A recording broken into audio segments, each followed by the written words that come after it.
네, 오늘 우리에게 주시는 말씀 보겠습니다. 여호수아 6장입니다. 제가 가지고 있는 성경으로는 326쪽입니다. 여호수아 6장 1절에서 7절 그리고 20절과 21절 말씀 보겠습니다. 여호수아 6장 1절에서 7절 20절 21절 말씀입니다.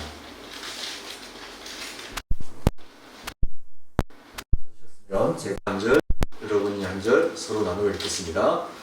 이스라엘 자손으로 말미암아 여리고는 굳게 닫혔고 출입하는 자가 없더라. 여호와께서 여호수아에게 이르시되 보라 내가 여리고와 그 왕과 군사들을 손에 들으셨으니 너희 모든 군사는 그 성을 둘러 성 주위를 매일 한 번씩 돌되 엿새 동안을 거리하라. 제사장이고 양을 나타내고 너희 앞에서 나가시고 일곱째 날에는 그 성을 공동 돌며 그 제사장들은 나팔을 불 것이며 제사장들이 양강나팔을 길게 불어 그 나팔 소리가 너희에게 들릴 때에는 백성은 다 큰 소리로 외쳐 부를 것이라. 그리하면 그 성벽이 무너져 내리리니 백성은 각기 앞으로 올라갈지니라 하시매.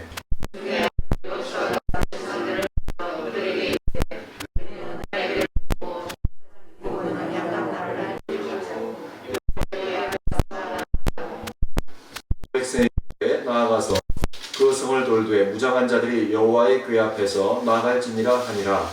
20절 20절 읽으시면 됩니다. 시작. 이에 백성은 경시고 제사장들은 나팔을 불며 백성이 알파를 들을 때 크게 소리를 성벽이 무너지니라. 백성이 가까이 나아가 그 성에 들어가서 그 성을 점령하고 21절 다 읽겠습니다. 그 성 안에 있는 모든 것을 온전히 바치되 남녀노소와 소와 양과 나귀를 칼날로 면하니라. 아멘. 인생의 여리고성 무너뜨리기라는 제목으로 오늘 말씀을 나누기를 원합니다. 우리 한번 따라해 볼까요? 내 인생의 여리고성을 무너뜨리자. 여리고성은 우리가 너무 잘 알죠. 우리 주일학교 때부터 우리가 이렇게 들어서 잘 알고 있는 이야기입니다. 여러분, 여리고성과 또 관련된 교회 유명한 유머도 다 알고 계시죠? 혹시 모르시는 분 계시나요? 네, 모르시는 분을 위해서 알고 계시겠지만 한번 유머를 한번 좀 이야기해 드리겠습니다. 어느 교회 목사님이 주일학교 아이들이 말씀을 잘 훈련받고 있나 궁금해서 주일학교를 찾아갔습니다. 그리고 그날 주일학교 주보를 보니까 여호수아 6장이었어요. 그래서 이제 아이를 불러서 묻습니다. 얘야, 여리고성은 누가 무너뜨렸니? 그랬더니 애가 눈을 동그랗게 뜨더니 제가 안 그랬는데요. 진짜 제가 안 그랬는데요. 그리고 울어버린 거예요. 당황한 목사님이 교회 부장이신 장로님에게 다 찾아가서 말씀합니다. 아니 장로님, 여리고성을 누가 무너뜨렸는지를 아이가 모릅니다. 그랬더니 장로님이 아이 목사님 그거 얼만데요? 교회 예산으로 물어줍시다 그냥. 예, 이런 이야기가 있었더랍니다. 여러분, 여리고성은 누가 무너뜨렸습니까? 여러분도 모르세요 혹시? 웃자고 한 이야기죠, 그죠? 또 웃자고 한 이야기지만 또 그 속에는 우리가 말씀에 대한 중요성이 담겨 있기도 합니다. 여리고성, 이집트를 탈출한 이스라엘 민족들, 당시에는 이 이스라엘 민족이라고 부르지 않았습니다. 이 이집트를 탈출한 사람들을 하비루라고 불렀어요. 뜨돌이들, 나그네들, 정처 없이 떠돌아 자유를 찾아 헤매는 사람들이란 뜻으로 하비루라고 불렀습니다. 정확하게는 하비루라고 발음을 하기도 하는데, 이 사람들이 이제 출애굽을 해서 이집트를 탈출해서 광야길을 이렇게 걸어서 가나안 땅을 향하고 있었습니다. 가나안 땅을 향하는 그 길은 쉬운 길이 아니었죠. 광야라는 것 자체가 엄청나게 고난과 또 위협과 많은 위험들이 도사리는 그런 땅입니다. 그 땅을 한 발자국 한 발자국 하나님의 인도하신 대로 이제 따라 걷고 있었습니다. 이제 가나안 땅을 목전에 두고 위대한 지도자 모세는 하나님 곁으로 돌아가고 여호수아가 새로운 지도자가 되었죠. 그런데 그들 앞을 가로막는 성 하나가 있었습니다. 여리고성. 실제로 고고학자들에 의하면 이 여리고성이 존재했다고 합니다. 근데 이 성이 어떤 성이었냐면 당시로서는 가장 중요한 요충지에 있었던 성이었고 난공불락의 성이었답니다. 성 높이만 10m 이상이었대요. 10m 이상, 굉장히 높은 성이죠. 그리고 성이 이중으로 되어 있어서 웬만해서는 그 성을 침략할 수 없는 난공불락의 요새였다고 합니다. 거기에다가 여기에는 또 이 성은 어떤 성이냐면 신명기 34장 3절의 말씀을 보면 종려나무의 성읍이라고 불릴 만큼 사람들이 거주하기에는 부족함이 없는 곳이었다고 합니다. 그 성이 지금 이스라엘 민족 앞에, 이 하비루들 앞에 딱 버티고 있는 거예요. 저 성을 넘어서야, 저 성을 정복해야 가나안 땅을 들어갈 수가 있는데 그 성이 지금 그 초입에서부터 이스라엘 민족을 막고 있습니다. 웬만해서는 무너뜨릴 수 없는 천연 요새가 딱 자리 잡고 있는 거죠. 이 여리고성에 살던 사람들에게 어느 날 한 소식이 들려옵니다. 야, 이집트를 탈출한 하비들이 우리 성읍을 향해서 오고 있대. 그들이 성을 향해서 지금 행동하고 있대. 그런데 그들이 걸어온 발자취를 보면 만만하게 볼 민족들이 아니야. 그 이유가 무엇인가?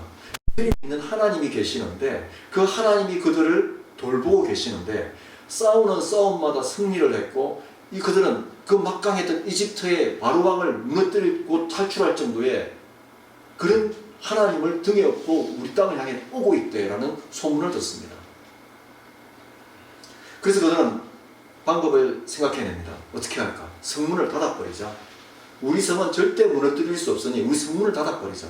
성문을 닫아버려도 우리는 먹고 살 만큼의 양식이 있고 물이 있고 자원이 있다. 그리고 우리 성을 지키는 군대가 있지 않느냐. 문을 닫아버리자. 그래서 그들은 성문을 굳게 닫아버립니다. 자, 이스라엘 민족은 비교했을 때 어떻습니까? 오랜 시간 광야를 떠돌았습니다. 제대로 된 군사훈련을 받은 적도 없습니다. 광야에는 익숙하지만 전쟁에는 익숙하지 않은 하나님이 아니면 아무것도 할 수 없는 아무 능력도 없는 힘도 없고 가진 것도 없는 민족이 이 하비루, 이 이스라엘 민족입니다. 단지 여리고성 사람들이 위협을 느끼는 것은 이 사람들이 아니라 하나님인 거죠. 사실 하나님만 빼놓고 붙으면 얼마든지 이길 수 있는 민족이 이스라엘 민족이었습니다. 여호수아 2장을 읽어보면 여호수아가 여리고성에 보낸 정탐꾼이 있었죠. 그 정탐꾼을 만난 여인이 누구였습니까? 라합이었죠. 라합이 뭐라고 얘기합니까? 라합이 뭐라고 얘기하냐면 그들을 숨겨준 이유에 대해서 설명할 때 여리고성 사람들이 이집트에서 탈출한 과정과 요단강을 건너기 전에 있었던 전쟁에서 하나님께서 하신 일을 알고 두 몸에 떨어 죽을 지경이라고 합니다. 광야를 걸어 여리고성 이런 이스라엘 민족을 두렵지 않은데 그들을 인도하고 함께 보호해주는 하나님이 있다는 뜻이죠. 하나님이 있다는 뜻이죠. 여러분, 여리고성에 있는 사람들이 믿음이 있습니까? 없습니까? 여러분, 하나님 두려워하시나요? 진짜 하나님이 두려워하는 마음을 가지고 계십니다. 문득 보면 저는 여리고성 사람들이 참 믿음이 대단하다 싶습니다. 소문만 듣고도 하나님이 두려워서 성문을 걸어 잠그고 아주 싸우지 못하겠다는 것. 이성적으로 합리적으로 보면 얼마든지 싸울 수 있는 이스라엘 백성인데 그들이 믿는 하나님이 두려워서 성문을 걸어 잠궜다는 것.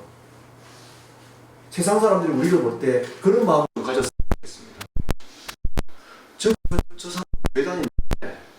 저 사람은 별볼일 없는데, 저 사람은 가진 것도 없고 힘도 없고 아무것도 없는데, 그런데 저 사람을 대할 수가 없어요.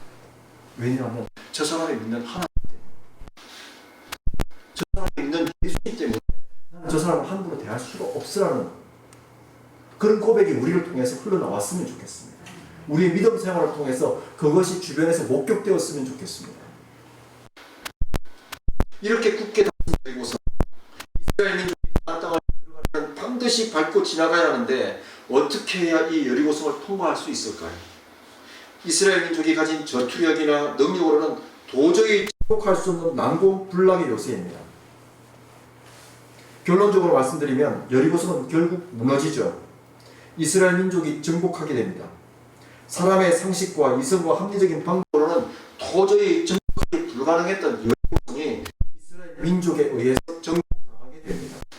물론 하나님이 하셨습니다. 하나님이 하셨는데 하나님이 이스라엘 민족에 무엇 때문에 여리고성이 무너지게 하셨을까요? 이스라엘 민족이 가진 무엇을 보고 여호수아가 가지고 있던 무엇을 보고 하나님께서 일을 하셨을까요? 우리에게 의미하는 바가 무엇일까요? 사실 오늘 말씀 속의 여리고성이 우리의 삶 속에서도 하나씩 있습니다. 우리가 반드시 넘어서야 하고 증복해야 할 인생의 여리고성이 우리에게도 있습니다. 그것이 경제적인 문제일 수도 있고 사람과의 관계 문제일 수도 있고 법적인 문제일 수도 있고 정서적인 문제일 수도 있고 건강상의 문제일 수도 있습니다. 하나님께서 우리에게 약속하신 땅, 삶의 목적을 향해 나아가지 못하게 우리의 발을 붙잡고 늘어지는 인생의 모든 것들이 우리 인생의 여리고성이라고 말할 수 있습니다. 사도 바울도 고백하지 않습니까? 자신에게 가시가 하나 있는데 가시 하나 때문에 마음대로 사역하지 못한다. 하나님께 빼어달라고 빼내달라고 그렇게 기도했을 때 하나님께 그 가시가 그에게 위기다라고 하셨던 것처럼 그것이 그에게 여리고성이었다면 우리에게도 여리고성이 있지 않습니까? 우리 청년들에게 있지 않습니까? 취업이라는 여리고성, 그죠? 또 결혼이라는 여리고성, 또 우리가 사업을 하면서 또 위기가 올 때마다 그 위기의 여리고성, 가정의 위기의 여리고성. 이 여리고성을 어떻게 해야 무너뜨릴 수 있을까요? 또 우리는 이 여리고성을 어떻게 받아들여야 할까요? 여러분, 여리고성 어떻게 받아들여야 될까요? 어떤 분들은 신앙생활 하면서 그런 이야기들을 합니다. 자신이 원하는 대로 또 자신이 어떤 믿음의 길을 걸어가다가 탁 막히는 순간 이건 하나님 뜻이야. 가지 말라는 뜻이야. 포기하라는 뜻이야. 여기서 접어야 돼.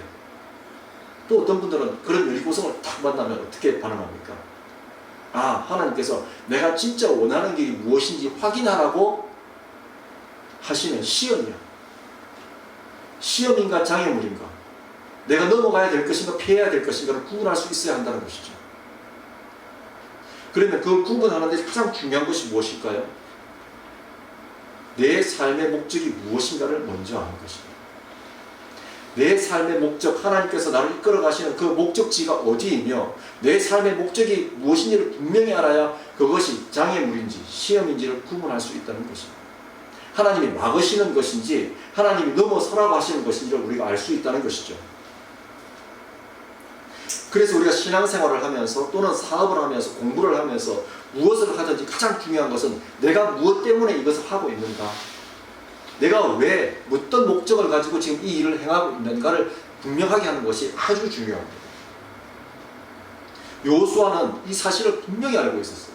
모세를 통해서 우리가 정말 밟아야 할 땅이 하나님께서 우리에게 약속한 저 땅이 우리의 약속이고 그 땅을 밟는 것이 하나님의 뜻이고 우리의 목적지다. 그래서 여호수아에게는 이 여리고성이 무엇으로 보였을까요? 장애물이 아니라 넘고 밟고 지나가야 할 시험으로 본 것이다. 만약 그가 이 목적의식이 없었다면 어땠을까요? 이 목적의식이 없었다면 하나님이 막으시는 것인가? 하나님 우리를 막았었네? 여리고성은 돌아가라고 하나님께서 막으셨구나. 그런 시행착오를 겪었을지도 모릅니다. 아니면 여리고성 앞에서 우리가 가야 할 곳이 여기인가 보다. 어차피 우리 요단강 건넜으니까 여기도 가나안 땅이나 마찬가지겠지. 그냥 우리 여기서 정착하자라고 할 수도 있었을 것입니다. 그랬다면 이스라엘 민족은 어떻게 되었을까요? 가나안 땅을 밟지 못했으니 하나님 말씀대로 전진하지 못했으니 그들은 또 한 번의 더 큰 시험을 받았을지도 모릅니다. 그런데 우리가 여호수아를 통해서 알아야 할 것은 그는 분명하게 하나님의 목적을 알고 있었다. 이건 우리가 살아가면서 정말 중요합니다. 내가 지금 무엇 때문에 이 일을 하고 있고 무엇 때문에 지금 여기에 있는가, 왜 내가 지금 이런 시험 가운데 이런 어려움 가운데 있는가를 파악할 때 제일 먼저 중요한 것, 내 삶의 목적이 무엇인가, 하나님께서 나에게 신앙을 주신 목적이 무엇인가, 내가 지금 이 사업을 하는 목적이 무엇인가. 이 목적의식이 분명하지 않으면 주객이 전도되어 버리죠. 하나님께서 건너라고 하는 것을 건너지 말라고 착각할 수도 있고, 하나님께서 돌아서 우회하라는 것을 그 이상 가지 말라는 것을 가야 하는 길로 착각할 수도 있는 것이죠.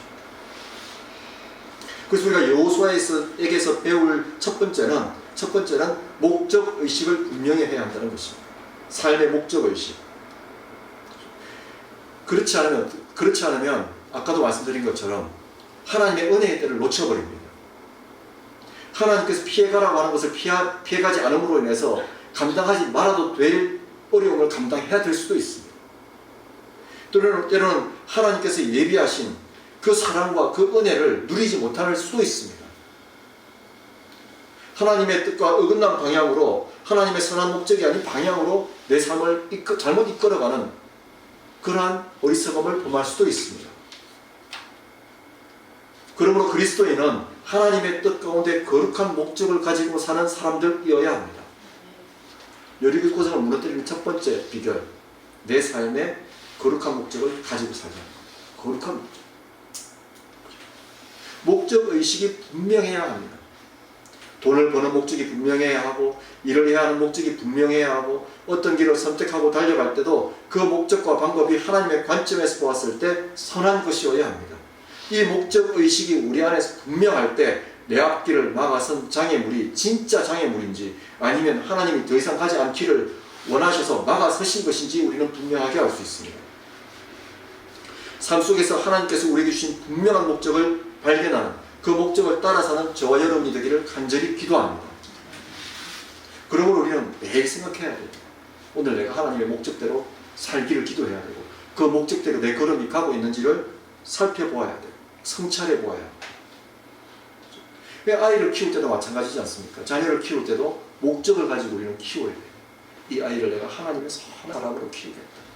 내가 일하는 일터에서도 내가 이 일을 통해서 내가 돈을 많이 벌어서, 그냥 돈 많이 벌어서 좋은 집에 살고 좋은 차 사고, 그것이 아니라 내가 이 일을 통해서 어떤 하나님의 어떤 선한 목적으로 이 일을 할 것인가를 분명하게 해두고 시작한다는 것이죠.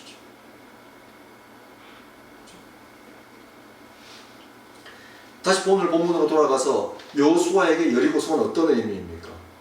정리해보면 단순히 피해야 할 장애물이 아닙니다. 더 이상 앞으로 나아갈 수 없는 이유와 논리의 근거가 되지 않습니다. 오히려 여리고성은 하나님께서 보여주시고 인도하시는 가나안 땅을 밟기 위해 반드시 정복해야 할 대상, 그 이상 그 이하도 아닙니다. 목적이 분명하면 시험이 찾아와도 어떻습니까? 더 당당해지죠. 여호수아 5장, 6장, 2장 읽어보면 이스라엘 민족이 아무것도 없는 이스라엘 민족이 얼마나 당당한 모습을 보여주는지 모릅니다. 그렇죠? 한번 나중에 집에 돌아가셔서 한번 쭉 읽어보십시오. 자, 여호수아와 이스라엘 민족, 여리고성을 정복할 능력이 없습니다. 힘도 없고 지혜도 없고 전술과 전략도 가지고 있지 않습니다. 자, 그렇다면 어떻게 해야 될까요? 그래도 하나님이 믿음으로 가라고 했으니까 계란으로 바위치기 한번 시작해 볼까요? 이스라엘 민족이 다 죽을 때까지 그 성벽을 향해서 한번 달려가 볼까요? 이 정도는 돼야 믿음이 있는 거 아닐까요? 여러분 어떻게 생각하세요? 여호수아 입장에서 하나님이 정복하라고 했으니까 자, 내일부터 싸움 시작하자. 칼 들고 총 들고, 아니 이스라엘 민족이 칼총이 어디 있겠습니까? 오합지졸이죠. 곡괭이 들고 낫 들고 호미 들고 오늘부터 성 밑에서부터 흙을 파들어가 보자. 한 숟갈 뜯다 보면 저 성이 무너지겠지. 자, 이게 믿음일까요? 아닐까요? 여러분, 믿음일까요? 아닐까요? 자, 믿음이라고 생각하시는 분. 하나님이 앞으로 나아가라고 했으니까 당장 내일부터라도 숟가락 국자 들고 땅이라도 파야 되지 않습니까? 믿음일까요? 아닐까요? 우리 한번 따라해 보겠습니다. 하나님의 목적은 하나님의 방법으로. 여호수아와 이스라엘 민족이 뛰어난 게 이거예요. 하나님이 저 땅을 밟으라고 했다고 무작정 앞으로 뛰어가지 않았습니다. 무작정 전쟁부터 시작하지 않았습니다. 그들이 한 일이 뭐냐면 여호수아 5장을 보면 섣불리 움직이지 않고 엉뚱한 일을 벌립니다. 뭘 벌립니까? 할례를 행하고요. 그 다음에 유월절을 지냅니다. 어디서요? 적진 바로 앞에서. 여리고성 바로 앞에서 그들이 한 일이 뭐냐면 할례 의식을 하고 유월절을 보내요. 유월절 축제를 지냅니다. 여러분 이게 이해가 가세요? 할례 행위를 하면은, 할례 의식을 하면은 남자들은 싸울 수가 없어요. 총칼을 들고 전쟁에 나설 수가 없어요. 근데 적지인 바로 앞에서 할례 의식을 하고 거기다가 6월절 축제까지 벌리고 있습니다. 하나님께서 그렇게 하라고 한다고 또 하고 있어요. 여러분이라면 그렇게 하시겠습니까? 여러분이라면 이건 논리적으로 맞지 않아. 아무리 내가 하나님을 믿고 신앙생활 하지만 이성적으로 맞지 않는 것은 틀린 거야. 이건 도저히 이해가 안 돼. 이해가 안 되니까 일단 접어두고 다시 생각해보자. 이게 우리 시장의 보통 일반적인 패턴 아닌가요? 근데 여호수아는 하나님이 하라고 그런다고 할례 의식을 하고 6월절 축제를 지킵니다. 정말 이성적으로 합리적이지 못한 사람들이죠. 정말 생각 없는 사람들처럼 보입니다. 머리를 맞대고 앉아서 여리고성을 어떻게 무너뜨릴까를 고민해야 될 시간에 이들은 할례식을 하고 축제를 즐기는 정말 비정상적인 모습을 보입니다. 그런데 중요한 것은 이 할례 의식과 6월절을 지키는 것이 누가 시켜서 한 것입니까? 누가? 하나님이죠. 하나님. 그리고 여호수아 5장 13절 이하의 말씀을 보면 하나님의 군대장관이 여호수아와 여리고성의 중간 지점에 나타나셔서 여호수아에게 거룩한 땅인 신발을 벗으라고 명령하십니다. 여호수아는 또 명령대로 여리고성을 바로 눈앞에 두고 신발을 벗죠. 적진 바로 앞에서. 이 모든 것이 우리의 이성과 합리성과 논리를 무시하는 행동이죠. 무시하는 모습이죠. 그런데 하나님은 이것을 보고 믿음이라고 말씀하시고 신앙이라고 말씀하십니다. 무슨 뜻일까요? 하나님께서 하시겠다는 거죠. 하나님의 방법으로 저 여리고성을 점령하게 만들어 주겠다는 거죠. 여호수아가 하나님을 전적으로 신뢰하고 있음을 의미합니다. 하나님의 목적은 하나님의 방법으로 이루어져야 하는 것임을 말씀하고 계신 것이죠. 하나님의 목적은 하나님께서 주시는 자원을 가지고 하나님의 방법으로 되는 것임을 암시하고 있는 것입니다. 그렇기 때문에 여리고성은 여호수아와 이스라엘 민족에게는 단순한 장애물이 아니라 믿음의 시험장이며 하나님의 은혜를 경험하게 될 시간과 공간이 되는 것입니다. 지금 여러분 인생의 여리고성 앞에 서 계신 분들 계시죠? 자, 여리고성 우리 다시 한번 바라볼까요? 그 여리고성, 여러분 앞에 놓여있는 그 여리고성을 우리 믿음의 눈으로 한번 바라볼까요? 어떻게 보이십니까? 그냥 내 삶을 짓누르고 내 삶을 괴롭히고 나를 무너뜨리려는 단순한 장애물로 보이시나요? 아니면 그래, 진짜 여리고성이네? 하나님께서 무너뜨릴 기회를 주셨네? 내 믿음이 한 발짝 더 나아갈 수 있는 시험이 왔네? 이제 하나님께서 하나님의 방법과 하나님의 자원으로 나에게 하나님의 은혜를 경험하게 하시겠구나 라는 생각이 드십니까? 이제 필요한 것은 하나님의 방법입니다. 하나님의 자원입니다. 하나님께서 목적의식을 놓지 않고 끝까지 붙드는 것입니다. 끝까지 붙들고 있으면 하나님의 때에 어떻게 하십니까? 이전의 말씀, 6장 이전의 말씀 다 함께 읽습니다. 시작. 여호와께서 여호수아에게 이르시되 보라, 내가 여리고와 그 왕과 용사들을 내 손에 넘겨주었으니 미래형입니까? 과거입니까? 이미 여리고성을 너에게 넘겨주었다라고 말씀하시는 거죠. 그러면서 방법을 말씀해 주시죠. 가르쳐 주시죠. 그 방법은 우리의 상식으로는 이해가 안 되는 방법이죠. 6일 동안 침묵하며 매일 한 번씩 성을 돌고 마지막 7일째 되는 날은 7번을 돌고 그리고 마지막 날에는 나팔을 길게 불고 큰 소리로 외치며 성벽이 무너질 것이다 라고 말씀하시는 하나님. 그게 방법이라고 말씀하십니다. 어떤 물리학자는 그런 이야기를 하더라고요. 성이 그렇게 해서 무너졌을 것이다. 왜? 그 수많은 사람들이 성을 매일매일 돌았으니 진동이 일어나고 파장이 일어나서 성벽의 균열이 가서 무너졌을 것이다 라고 말합니다. 또 길게 그 나팔 소리에 의해서 어떤 주파수가 맞아떨어지면 성벽이 무너질 수 있다라고도 얘기합니다. 그런데 그 당시에 여호수아와 이스라엘 사람들이 물리학을 알았겠습니까? 그런 공학을 알았겠습니까? 모르죠. 실제 고고학자들에 의하면 여리고성으로 추정되는 곳에 오래전에 큰 지진이 있었던 흔적이 있다고 말합니다. 하여튼 우리의 이성으로는 받아들일 수 있는 방법이지만 없는 방법이지만 하나님의 방법이기에 여호수아는 그 방법을 그대로 그냥 미련해 보이고 어리석어 보이는 것 같은 그 방법을 그대로 했습니다. 아마 여리고성에서 성읍을 지키던 병사들은 정말 이상하게 생각했을 거예요. 아니 쟤네들이 싸움을 걸어오든지 매일 말 한마디 하지 않고 뺑뺑이를 돌고 있는 그 모습이 뭘 보면서 그들은 어떤 생각을 했을까요? 어떤 생각을 했을까요? 참 웃긴다. 저들이 믿는 하나님이 진짜 싸움 잘하는 하나님 맞나? 그러면서 첫째 날, 둘째 날, 셋째 날 지나면서 그들은 어떤 생각을 했을까요? 그래 맨날 뺑뺑이 돌아라. 맨날 뺑뺑이 돌아라. 알고 보니 별 볼 일 없네. 알고 보니 저 뜨돌이들 뭐 아무것도 아니네. 기회만 되면 우리 나가서 저거 처부수해야 되겠다. 이런 생각을 하고 있었는지 모릅니다. 그러나 내가 가는 길이 하나님의 목적을 따라 걷는 길이고 그 길을 막아서는 인생의 여리고성이 있다면 필요한 것은 걱정과 염려가 아니라 하나님의 방법을 구하는 삶의 태도라는 사실. 이것을 우리가 기도해야 됩니다. 하나님의 방법을 구하고 찾으며 하나님의 때를 기다리는 인내와 순종하고자 하는 믿음의 태도가 있을 때 여리고성이 무너지듯 우리 인생의 여리고성도 반드시 무너지게 되어 있다는 사실입니다. 힘드시죠? 어려우시죠? 왜 이리 빨리 하나님의 때가 안 오는지 답답하시죠? 괜찮습니다. 하나님의 방법과 하나님의 때가 이미 우리에게 주어져 있습니다. 우리가 믿음의 눈으로 바라보고 순종하고자 하는 마음만 있으면 하나님께서 여호수아에게 말씀하셨듯이 우리에게도 가르쳐 주십니다. 성경은 말씀합니다. 시편 31편 7절 8절 말씀을 보면 내가 주의 인자하심을 기뻐하며 즐거워할 것은 주께서 나의 고난을 보시고 환난 중에 있는 내 영혼을 아셨으며 나를 원수의 수중에 가두지 아니하셨고 내 발을 넓은 곳에 세우셨으니이다.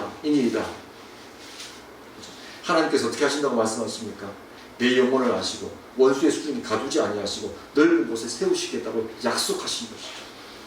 또 베드로전서 4장 13절에서 이렇게 말씀합니다. 오히려 너희가 그리스도의 고난에 참여하는 것으로 즐거워하라. 6월절 축제를 벌리던 이스라엘 민족처럼 원수의 목전에서 기뻐하라는 겁니다. 즐거워하라는 겁니다. 왜요? 하나님이 하실 것이니까. 하나님이 하실 것이니까. 그러므로 우리에게 필요한 믿음은 어떤 믿음입니까? 하나님의 목적을 위해 하나님의 방법으로 반드시 해결하겠다는 믿음의 인내입니다. 믿음의 인내. 인간적인 방법이 아니라 하나님의 방법을 구하고 찾겠다는 믿음입니다. 인생의 여리고성은 반드시 하나님의 방법으로 하나님의 자원으로 무너질 수밖에 없다는 확신입니다. 하나님께서 말씀하시면 하나님의 방법이라는 믿음이 찾아왔을 때 반드시 순종하겠다는 믿음의 의지를 가지고 때를 구하고 기다리는 믿음입니다. 이 믿음이 우리에게 요구되는 우리 인생의 여리고성을 무너뜨리는 데 있어서 요구되는 믿음의 차원들이죠. 오늘 우리에게 주신 여호수아 6장 20절과 21절 말씀, 결국 여리고성이 무너졌습니다. 한낱 떠돌이들에 의해서 무너졌습니다. 그 떠돌이들이 믿던 하나님에 의해서 무너졌습니다. 우리는 연약하지만, 우리는 가진 것 없지만, 우리는 아무 능력 없지만 우리가 믿는 하나님 때문에 무너졌습니다. 그 하나님이 누구의 하나님입니까? 이스라엘 민족만의 하나님이 아니라 나의 하나님이죠. 나의 하나님이죠. 그 하나님이 나의 하나님으로 살아계심을 믿고 실제적으로 우리가 하나님을 따를 때 우리에게도 이런 역사가 있을 줄 믿습니다.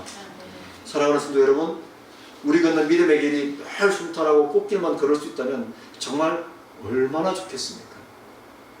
그러나 늘 우리는 예수님을 묵상하죠. 예수님이 꽃길만 걸으셨나요? 예수님이 꽃길만 걸으셨다면 우리도 꽃길만 걷기를 소원할 수 있습니다. 그런데 복음서를 읽고 또 읽어보아도 예수님은 험한 길만 걸으셨고, 그리고 마지막에는 십자가의 길을 걸으셨습니다. 예수님에게도 그 십자가는 여리고성이었죠. 오죽해 하셨으면 십자가에 매달리시기 전 겟세마네 동산에서 기도하신 모습 우리 기억하지 않습니까? 우리들 각자의 삶에도 이와 같은 십자가가 있고 삶의 길을 가로막는 여리고성을 마주할 때가 있습니다. 우리 인생이 여리고성 때문에 이러지도 못하고 저러지도 못하고 예를 태우고 불면의 바람을 보내야 할 때도 있습니다. 부정할 수 없는 현실입니다. 그런데 오늘 우리에게 주신 말씀을 묵상하며 반드시 기억해야 할 것은 삶의 목적이 하나님 안에 있다면 반드시 하나님의 방법으로 인생의 여리고성을 무너뜨릴 수 있다는 그 믿음. 하나님께서 우리에게 그 믿음 주시려고 여리고성을 보여주신 거예요. 누가 무너뜨렸느냐고 물으려고 하시는 것이 아니라 그 믿음을 우리에게 가지라. 사랑하는 성도 여러분, 믿음의 길을 가다가 맞닥뜨린 우리 인생의 여리고성. 자, 우리 이제 이런 관점으로 바라보죠. 염려하지도 말고 두려워하지도 말고 내가 반드시 하나님의 방법으로 하나님에 대해 정복하리라. 아니 벌써 정복되었다라고 우리 선포하면 어떻겠습니까? 우리 한번 따라해 볼까요? 내 인생의 여리고성, 내 인생의 여리고성, 우리 가정의 여리고성, 우리 가정의 여리고성, 내 사업의 여리고성, 내 사업의 여리고성, 너는 이미 무너졌다. 너는 이미 무너졌다. 우리 교회의 여리고성도 이미 무너졌습니다. 아멘. 하나님의 방법으로 하나님의 때에 하나님의 자원을 통해서 반드시 무너뜨리시고 우리가 그 하나님을 간증할 수 있도록 우리의 삶을 이끌어가 주실 것입니다. 저는 그렇게 믿습니다. 기도하겠습니다. 하나님 아버지, 오늘도 여호수아서 말씀을 통해서 저희들의 믿음을 돌아보게 하시니 감사합니다. 하나님, 우리 사랑하는 성도들 가정마다 삶의 일터마다 인생의 여리고성이 있습니다. 우리 교회의 자녀들 취업을 앞두고 또 걸어가야 할 길을 앞두고 인생의 여리고성이 있습니다. 하나님 감사합니다. 무너뜨리고 정복하라고 저에게 허락해 주셔서 감사합니다. 그 무너뜨림을 통해서 저희들의 믿음을 단단하게 하시려는 그 하나님의 놀라운 은혜에 또한 감사드립니다. 하나님, 지금까지는 저희들의 방법과 저희들의 생각과 저희들의 지혜로 무너뜨리려고 했으나 이제는 그것이 얼마나 어리석은 일임을 깨달았습니다. 이제부터 하나님의 방법으로 하나님의 때에 하나님의 자원을 통해서 무너뜨리는 믿음으로 다가서겠습니다. 기다리겠습니다. 그것이 무너지는 것을 하나님과 함께 목도하겠습니다. 하나님, 우리의 인생을 믿음의 길로 인도해 주시고 분명한 하나님 안에서의 목적의식을 가지고 하나님의 방법, 하나님의 자원으로 살아가는 우리가 되게 하여 주십시오. 감사드리며 예수님의 이름으로 기도드립니다. 아멘. 일단 함께 찬송하겠습니다. 찬송가 246장입니다. 찬송가 246장